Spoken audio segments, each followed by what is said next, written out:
Assalamualaikum warahmatullahi wabarakatuh. Kami dari kelompok 3 yang pada kesempatan kali ini akan membahas materi yang ada di bab 8, yaitu sistem mikroprosesor, yang beranggotakan kelompok saya sendiri, Alexandro Febrian Viane dengan NPM 2340 30 20 10.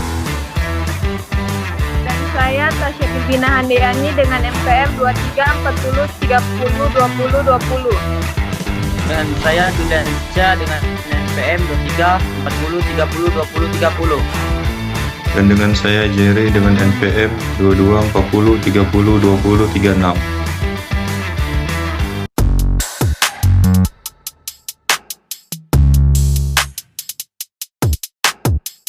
Assalamualaikum warahmatullahi wabarakatuh. Perkenalkan, nama saya Juliansyah dengan NPM 23 40 30 20 30. Ya, di sini saya akan menjelaskan yaitu mikroproses, yaitu 8 bit tipikal Z80180. Ya, langsung saja. Di sini ada nama anggota saya. Di sini ada Alexandro, Tasya, dan Jerry. Nah, di sini saya akan menjelaskan Z80180, yaitu versi dari Z80, yaitu Z80180 adalah versi yang lebih baru, yang lebih canggih dari mikroproses, yaitu Z80 yang sudah lama terkenal. Zilog, perusahaan pembuatannya, sengaja membuat Z80180 agar tetap bisa menjalankan program lama dari Z8, jadi pengguna lama tidak diperlukan mendesain ulang semuanya. Ya, di sini apa saja yang dalam CPU Z80180. Di sini dalam prosesor ini ada yang beberapa bagian penting, yaitu register, instruksi, yaitu menyimpan perintah yang akan dijalankan. Terus ada decoder, yaitu instruksi membaca dan menjalankan perintah. Terus ada unit aritmatika dan logika, yaitu melakukan hitung-hitungan seperti tambah, kurang, and, dan or. Di sini juga ada register, yaitu tempat menyimpan data sementara saat prosesor bekerja. Terus di sini ada beberapa jenis register yang penting, yaitu akumulator, tempat menyimpan data utama untuk dihitung. Terus ada register flag, yaitu menunjukkan hasil seperti apakah jawabannya 0, negatif, atau ada sisa. Dan juga ada IX dan Y, yaitu digunakan untuk mencari data di tempat tertentu, yaitu seperti memori. Dan juga di sini ada R, yaitu menghitung berapa banyak perintah yang sudah dijalankan sejak awal. Ya, sekian dari saya, Pak. Assalamualaikum warahmatullahi wabarakatuh. Saya akan lanjut ke rekan saya. Selanjutnya saya akan menjelaskan tentang memori dan alamat. Z80180 bisa mengakses lebih banyak memori karena punya fitur MMU yang menambahkan 4 jalur alamat ekstra. Ini membuat prosesor bisa menangani memori sampai 1 MB. Selanjutnya, menghemat listrik. Z80180 punya fitur sleep and stop yang membuatnya sangat hemat daya saat tidak dipakai. Koneksi dan jalur data. Before data berfungsi menyimpan data sebentar sebelum diproses. Bus alamat dan data, tempat lewatnya data dan alamat di sistem komputer. Control bus. Control bus berfungsi untuk mengatur supaya tidak ada tabrakan saat banyak perangkat memakai jalur yang sama. Baik, di sini saya akan masuk dengan materi, yaitu koneksi serial, di mana Z80 punya dua jenis koneksi serial. Yang pertama SCLO, komunikasi yang bisa diatur kecepatannya. CSLO, komunikasi sinkron untuk data lebih cepat dan teratur. Di sini saya akan menjelaskan perbedaan utama antara koneksi serial SCL dan CSLO pada Z80180. SCL. Yang pertama SCL, poin-poinnya fleksibel dalam kecepatan. Kecepatan komunikasi baud rate dapat dikonfigurasi sesuai kebutuhan perangkat yang terhubung. Ini memberikan fleksibilitas untuk berbagai jenis perangkat dengan kecepatan transfer data yang berbeda. komunikasi asinkron. Tidak memerlukan sinyal clock yang sama antara pengirim dan penerima. Sinkronisasi dilakukan menggunakan bit start dan stop pada setiap karakter data yang dikirim. Cocok untuk berbagai aplikasi. Ideal untuk komunikasi serial umum dengan perangkat seperti terminal, printer, modem, dan perangkat serial lainnya yang tidak memerlukan transfer data dengan kecepatan sangat tinggi dan sinkronisasi ketat. Yang kedua, CSLO. Poin yang pertama, kecepatan tinggi dan teratur. Dirancang untuk komunikasi sinkron, di mana pengirim dan penerima berbagai sinyal clock. Hal ini memungkinkan transfer data dengan kecepatan yang lebih tinggi dan lebih teratur dibandingkan komunikasi asinkron. Yang kedua, komunikasi sinkron membutuhkan sinyal clock eksternal yang sama antara perangkat yang berkomunikasi. Data ditransfer secara sinkron dengan pusat clock. Yang ketiga, ideal untuk transfer data cepat dan terstruktur.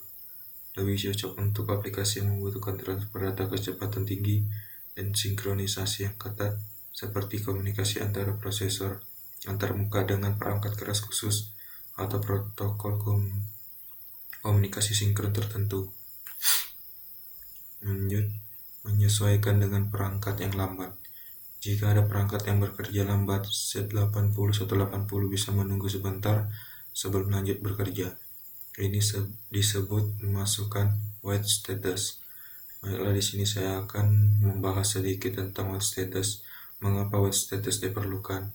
Poin yang pertama yaitu perbedaan kecepatan. Seringkali kecepatan CPU jauh lebih tinggi daripada kecepatan memori atau perangkat peripheral. Tanpa wait status, CPU mungkin mencoba mengakses data sebelum perangkat tersebut siap, yang dapat menyebabkan kesalahan atau kegagalan sistem. Poin yang kedua, sinkronisasi. Wait status membantu menyinkron operasi antara CPU yang cepat dan perangkat yang lebih lambat. Poin yang ketiga, kendala sistem. Dengan memberikan waktu yang cukup bagi perangkat yang lebih lambat untuk merespon. Wait status kontribusi pada keadaan dan stabilitas sistem secara keseluruhan. Baiklah, ini saja materi yang saya sampaikan. Oke, selanjutnya di sini saya akan membahas tentang beberapa jenis register penting. Yang pertama ada akumulator, kemudian ada register flag. Terus yang ketiga ada register IX dan Y, kemudian yang keempat ada register R.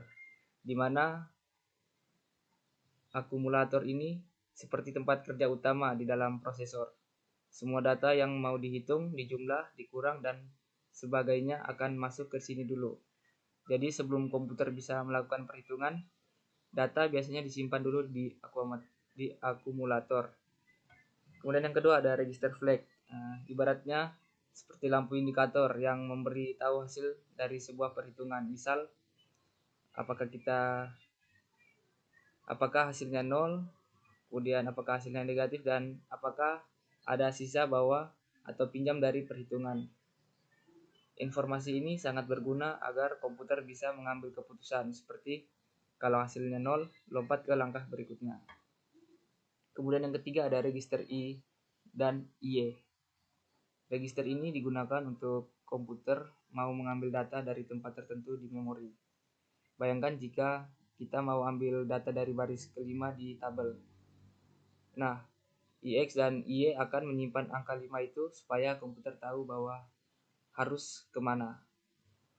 Kemudian yang keempat ada register R atau register refresh. Ini semacam perhitungan langkah yang menunjukkan sudah berapa banyak instruksi yang dijalankan. Biasanya dipakai untuk membantu menyegarkan memori atau RAM agar datanya tidak hilang, karena beberapa jenis RAM butuh disegarkan secara berkala. Oke, selanjutnya saya akan membahas tipe-tipe yang ada di sini, yang dimana ada tipe Z80-180 adalah versi standar. Saat bekerja normal ia membutuhkan 100 mW, dan ketika ia masuk ke mode hemat dia hanya turun dayanya sekitar 25 mW. Kemudian yang kedua ada tipe Z8S180. Ini sedikit lemah dibandingkan dengan Z8180. Dia hanya memiliki daya 90 mW ketika waktu normal, kemudian dia turun ke mode hemat sekitar 15 mW. Yang terakhir ada tipe Z8L180.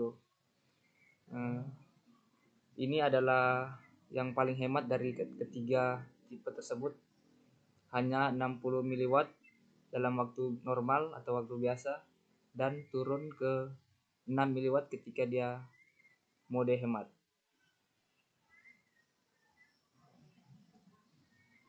Selanjutnya di sini saya akan membahas tentang transfer data langsung atau DMA dan penyegaran RAM. DMA ini atau Direct Memory Access merupakan cara cepat untuk memindahkan data antara memori dan perangkat lain tanpa harus mengganggu prosesor. Contohnya, jika kita sedang menyalin banyak file dari flash disk ke RAM. Kalau tanpa DMA, proses harus ikut sibuk mengatur setiap byte data yang masuk. Tapi dengan DMA, proses salin data bisa langsung dilakukan oleh pengendali DMA, sementara prosesor tetap bisa mengerjakan tugas lain. Jadi DMA ini memiliki manfaat. Yang pertama ada